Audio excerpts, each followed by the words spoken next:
Assalamualaikum warahmatullahi wabarakatuh. Kembali lagi bersama aku, Nadia Reski Cayani.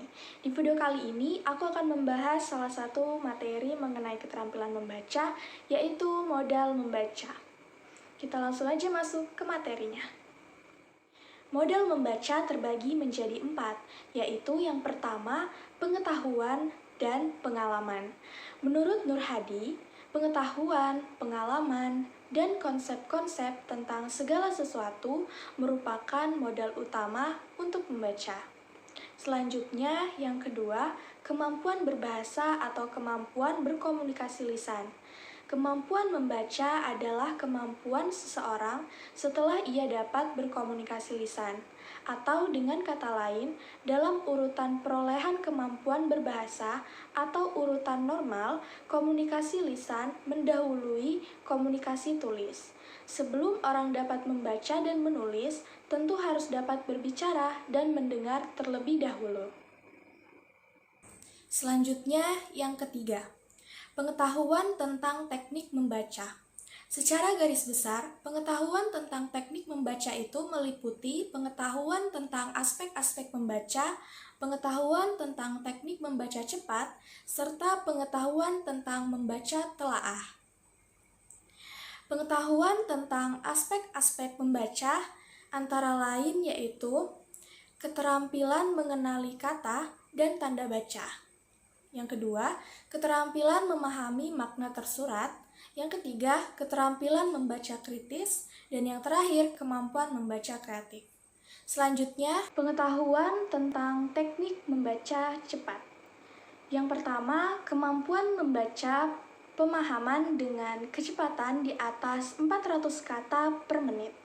Yang kedua, kemampuan membaca dengan teknik skimming. Yang ketiga, kemampuan membaca cepat dengan teknik skimming. Selanjutnya, pengetahuan tentang membaca telaah ilmiah, yaitu ada metode SQ3R, Survey, Question, Read, Recite, and Review. Kemudian metode PQRST, Review, Question, Read, Summarize, dan Test. Selanjutnya ada metode PQ3R, Prepare, Question, Read, Recite, and Review. Selanjutnya, tujuan membaca. Tujuan membaca dianggap juga sebagai modal dalam membaca. Kesimpulan-kesimpulan yang dibuat oleh para ahli dari beberapa penelitian yang telah dilaksanakan menunjukkan bahwa gerakan bola mata waktu membaca berubah kecepatannya sejalan dengan perubahan tujuan membacanya. Kemudian, kemampuan seseorang dalam memahami bahan bacaan secara nyata dipengaruhi oleh tujuan membacanya. Tujuan membaca yang terumuskan secara jelas akan mempengaruhi perolehan pemahaman bacaan. Seseorang yang mempunyai daya baca tinggi atau baik mampu memanfaatkan teknik membaca yang bervariasi sejalan dengan tujuan membaca yang akan dicapainya. Ada beberapa masalah dan hambatan yang umum terjadi pada setiap orang. Masalah tersebut antara lain rendahnya tingkat kecepatan membaca, minimnya pemahaman yang diperoleh, dan kurangnya minat baca. Kesimpulannya adalah, membaca adalah salah satu dari 4 kemampuan berbahasa pokok dan suatu bagian atau komponen dari komunikasi tulisan.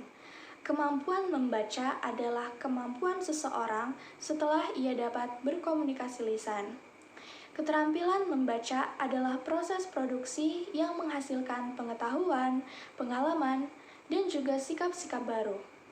Membaca juga dapat diartikan bahwa membaca itu merupakan aktivitas yang kompleks dan melibatkan berbagai faktor yang datangnya dari dalam diri pembaca dan faktor luar.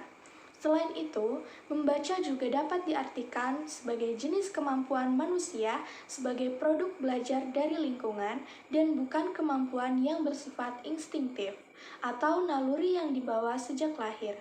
Jadi, semakin banyak dan sering seseorang membaca, maka semakin kaya pula ia akan pengetahuan dan pengalamannya.